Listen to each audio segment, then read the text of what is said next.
Coup de chapeau à l'industrie de la construction. Une présentation de l'Association de la construction du Québec et de ses grands partenaires. Hommage aux entrepreneurs du Québec. Nous irons à la rencontre de gens de cœur et d'action des quatre coins du Québec qui ont fait preuve d'initiative et d'adaptation pour affronter la crise de façon remarquable.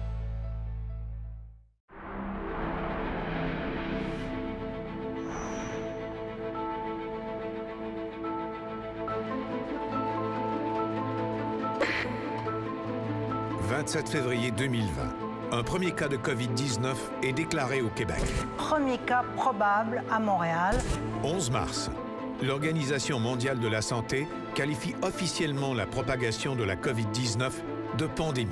J'ai pris la décision de fermer toutes les entreprises et tous les commerces. 23 mars.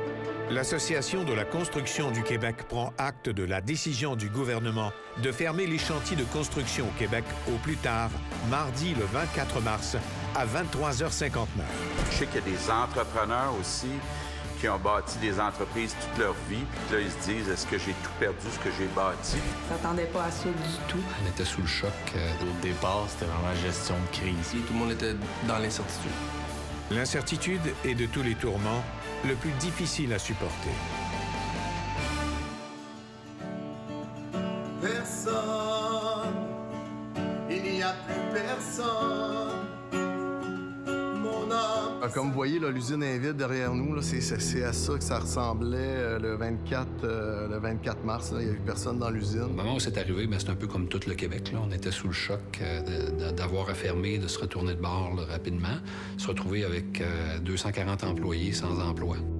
C'était un scénario catastrophe pour nous dans le milieu de l'inspection en bâtiment. Surtout qu'on avait essentiellement des travailleurs qui sont des travailleurs autonomes dans la profession. C'était surtout le sentiment de devoir prendre soin de notre gang. Qu'est-ce qui va arriver avec ces gens-là? Ils doivent manger, doivent faire vivre leur famille. Ça, c'était hyper insécurisant.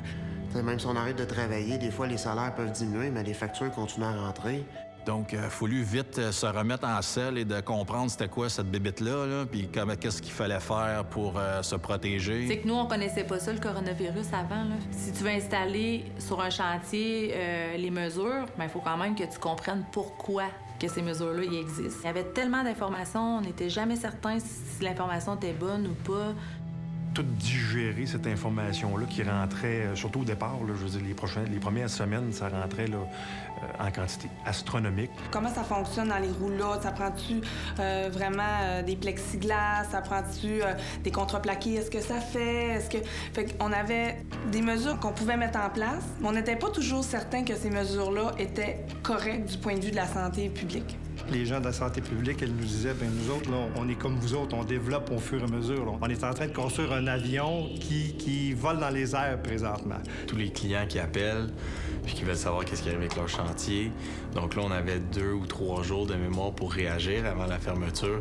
Ça a été tout un casse-tête de réorganiser pour faire le maximum en 3 jours pour que les chantiers soient laissés dans un état raisonnable. Même la clientèle était en mode panique aussi.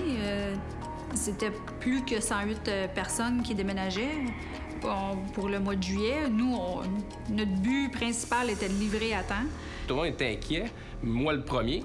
On essaie de pas trop le montrer pour encourager tout le monde, mais pour être honnête, à l'époque, même moi, je savais pas trop ce que je m'en allais, mais avec tout le monde qui ont mis un peu des efforts pour le retour au chantier, puis c'est là-dessus que j'ai surtout misé, c'est faites-le, parce que sinon, on perd nos chantiers.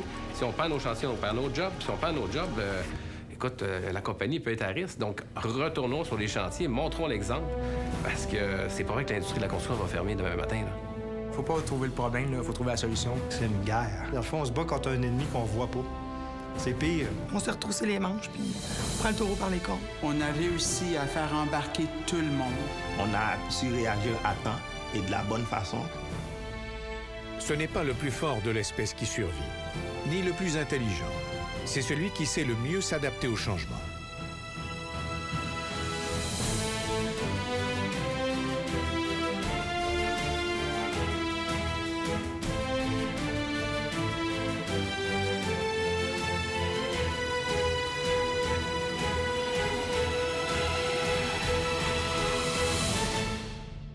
première chose qu'on est venu mettre en place, ça a été de s'assurer que notre serveur interne, on était capable de travailler puis de supporter l'ensemble de la main-d'œuvre.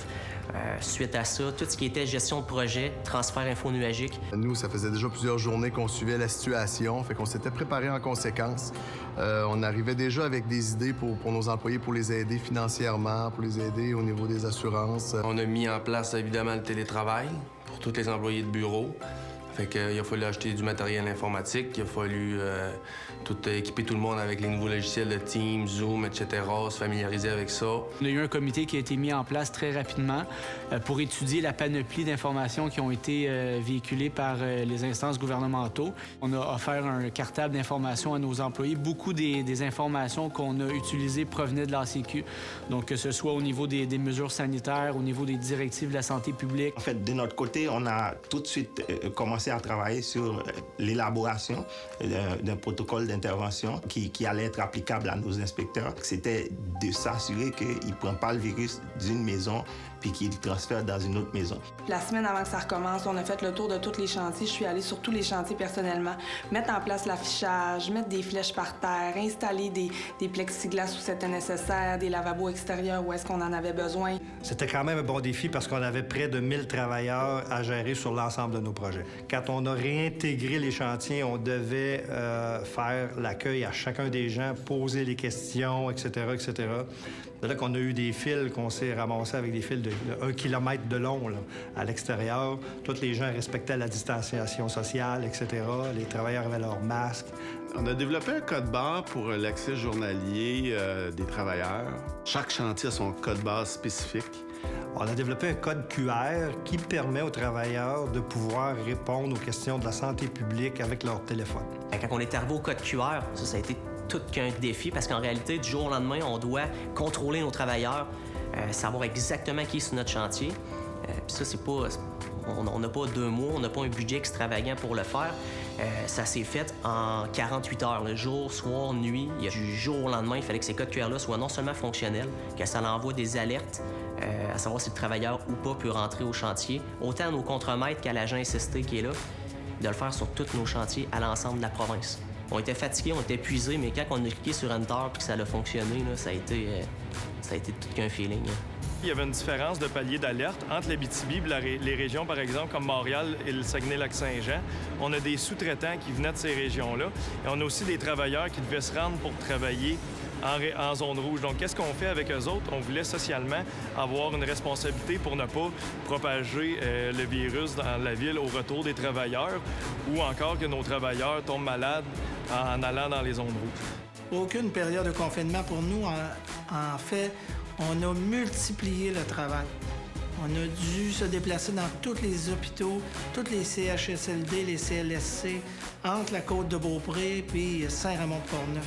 Donc, à tous ces établissements-là, on a fait quelque chose pour le COVID, soit des divisions temporaires, des protections en plexiglas, des bureaux de confinement, transformer des garages qui étaient désuets en nouvelles cliniques de COVID, des calls, on est comme des ambulances. Les visières, les salopettes de travail d'infirmiers, les zones rouges, les zones vertes, les zones jaunes, on doit respecter ça. Donc, les travailleurs, pour aller faire un travail qui aurait pu prendre peut-être 1 heure habituellement, peuvent en prendre 4, juste pour être certain que les mesures sanitaires sont conformes puis qu'on ne transporte pas cette bactérie-là d'un hôpital à l'autre. Il faut se défaire de tous nos automatismes qu'on avait avant. Une chose simple devient difficile, donc il faut toujours se mettre un wake-up call, comme on dit. « Hey, j'ai-tu mon masque? Hey, c'est-tu correct? » On fait, oui, un petit peu de rappel au niveau du port du masque, des lunettes de sécurité, mais les gens mettent leur masque, mettent leurs lunettes, puis il n'y a pas de problème vraiment à ce niveau-là. Le suivi des règles sanitaires, puis des mesures qui avaient été mises en application étaient suivies à la lettre, là, puis c'était vraiment merveilleux de voir ça. Là. Ils comprennent l'importance des mesures parce qu'ils veulent aussi que les chantiers restent ouverts.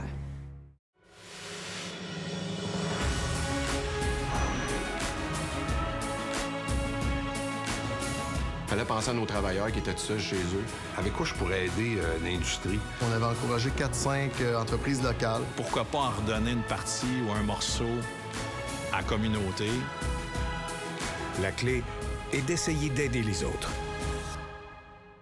Notre équipe de direction avait commencé à chercher des alternatives. On s'était inscrit auprès des registres gouvernementaux pour les entreprises qui étaient prêtes à faire d'autres choses là, pour aider pour la pandémie. Puis, à peu près sur l'entrefaite, à la fin mars, il y a eu un article là, dans la presse qui faisait état qu'une autre entreprise de Blainville, l'entreprise Bauer, avait développé une visière puis avait obtenu un contrat pour en fournir 300 000 au gouvernement du Québec. Donc, quand on a vu ça, on a pris contact avec eux pour leur offrir notre aide. Sans Magistral, Bauer n'aurait pas pu faire le volume qui était demandé. T'sais. Collaboration Magistral-Bauer, c'était parfait parce que nous, on avait l'expertise, on avait le nom Bauer qui était un produit qui était au niveau certifié médical. Donc, on avait tous les droits, on était tout enregistré au niveau Santé Canada. Puis Magistral qui avait la main-d'œuvre. Au moment où le gouvernement a annoncé la réouverture, ce qui était prévu, c'était qu'on fasse la production avec nos employés qui, normalement, font des portes et fenêtres. Mais c'est évidemment, quand on a eu à repartir la production, il fallait à ce moment-là qu'on se trouve des nouveaux employés. Donc, on a fait une campagne d'embauche massive. Si on se replace au mois d'avril l'an dernier, il y avait des pénuries partout. Là. Donc, les équipements de protection, c'était vital là, pour que nos gens puissent continuer à opérer là, dans les hôpitaux. Donc, ça apportait un élément de fierté là, pour toute l'équipe. Là. Puis on avoisine un total de 1,2 million de visières là, qui vont avoir été assemblées là, dans les 3 phases là, de production. Ça faisait partie un peu de l'idée. C'est que nous autres, on a été privilégiés, là, la construction. Bien, pourquoi pas en redonner une partie ou un morceau à la communauté? Ma cible était de donner à l'Action de grâce un présent pour tous les employés de l'hôpital. Donc, on a mis ça en place avec une entreprise locale qui s'appelle La Petite Grange. Par téléphone, j'ai dit « Anne, es-tu capable de me faire 1600 boîtes? Je veux au moins 15 000 chocolats en dedans de 7 jours. » Elle a relevé le défi avec passion. Et ça a fait du bien à tout le monde, puis ça a donné un petit boost aussi à l'hôpital. Ça les a tous un peu stimulés, qu'il y avait un petit peu d'attention qui se portait à l'hôpital du Surroi. C'est vraiment intéressant de participer à donner à d'autres que soi. C'est quelque chose qui est très gratifiant comme individu. Je le recommande à tout le monde. La fin de semaine de Pâques, bien, habituellement, dans cette période-là, on a tout le temps un party de crabes aux morts. Puis là, bien, on le savait qu'on ne pourrait pas le faire. Fait qu'on se dit, qu'est-ce qu'on pourrait faire comme événement? Les 5 propriétaires de l'entreprise, on a pris nos voitures, on a rempli nos boîtes de pick-up de paniers de Pâques, de sacs de Pâques avec des produits locaux. On avait encouragé 4-5 entreprises locales. On a livré 101 sacs là, au total cette journée-là. Fait qu'il y a des parcours là, que ça variait entre 3 et 7-8 heures là, de livraison. Là. J'ai commencé à réfléchir, de dire avec quoi je pourrais aider l'industrie à se relancer. Là, il était question de commencer justement à rouvrir des chantiers. Puis l'idée des questionnaires devant être remplis par chacun des travailleurs a commencé à être amenée. On a lancé très rapidement la plateforme Sentinelle, qui est devenue disponible pour l'ensemble de l'industrie.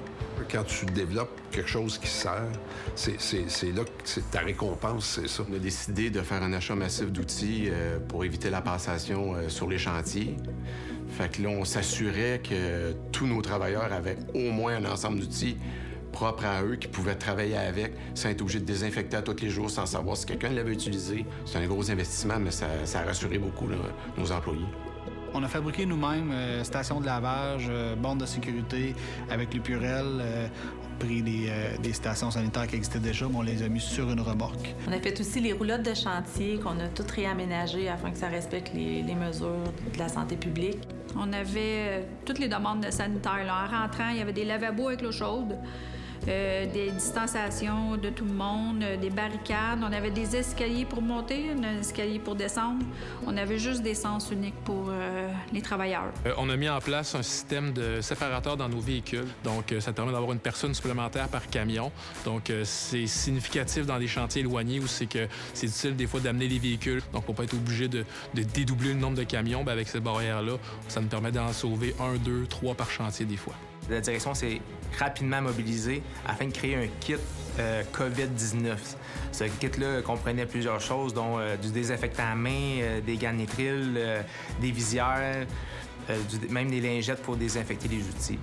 Parallèlement à ça, notre équipe affiliée Goliath, qui est une compagnie d'innovation en outils, Nous avons créé un dispositif à désinfectant aimanté qu'on a distribué après ça partout sur nos chantiers.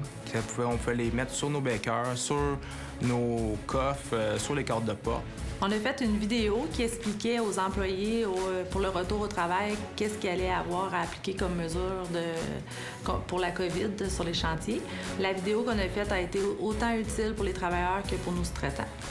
On a une industrie qui a pu rouler, mais je pense aussi qu'on s'est fait notre chance parce que je pense que tous les entrepreneurs du Québec ont pris les moyens pour y arriver.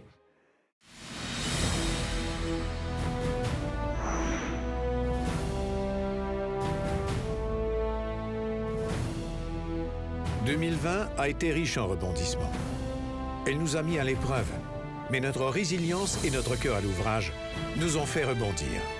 Nous en sortirons plus forts.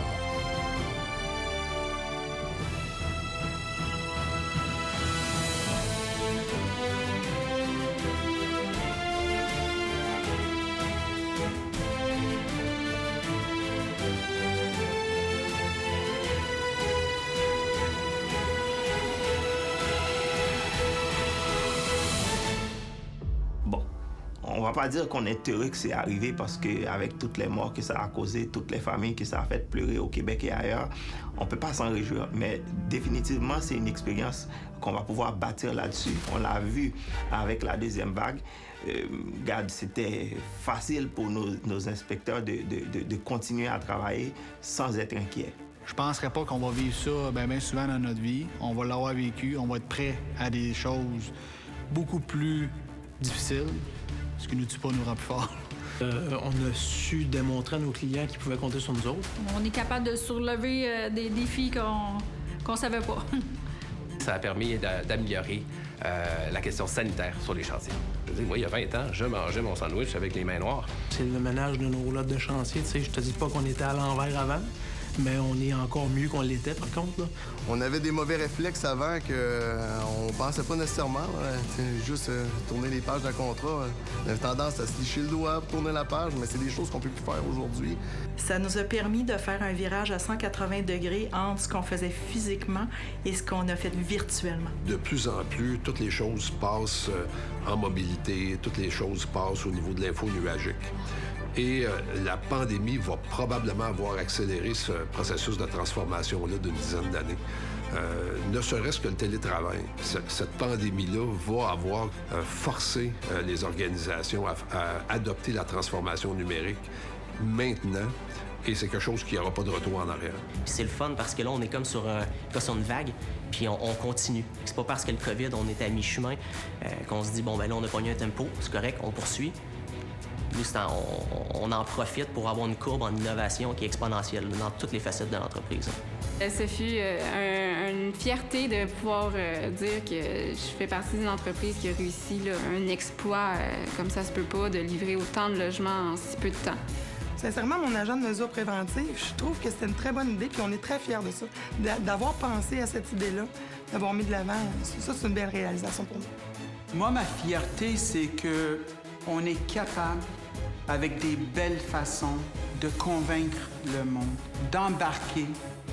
Parce qu'à la fin, un leader, c'est ça son travail, d'avoir une vision. Dans ce cas-là, c'est une vision de santé et sécurité. Quand tu as la routine normale, qu'il n'y a pas de pandémie, des fois, on passe, mais on ne prend pas le temps de parler à nos employés. Donc, la COVID, pour moi, ça a été un défi, mais ça l'a permis justement d'aller rencontrer nos gens et de discuter avec eux autres. Les gens ont senti que l'organisation voulait prendre soin d'eux autres. C'était pas une question de business puis de faire de l'argent. C'est oui, on fait de la business, mais en respectant notre monde. C'est sûr que quand je vais raconter à mes petits-enfants ce qui s'est passé en 2020 avec mon entreprise, je vais pouvoir leur en parler des heures de temps. Suite à ces longs mois, que retient-on de la pandémie en un mot? Je peux-tu penser à ça? Un mot? Je vous dirais l'adaptabilité. Ça a été une grosse année. Le pire qui pourrait arriver. Je m'en serais passé. La force. Je dirais proactif. Un beau défi. Adaptation. Une cassure avec le passé. Collaboration. Travail d'équipe. Résilience. Résilience. Résilience. Résilience. Je pense que c'est irréel. La persévérance. Adaptation. Incertitude. Défi. Ça serait l'entraide. C'est l'empathie. De toutes mes années de construction, je pense que c'est cette année-là que je vais me souvenir le plus. C'est sûr.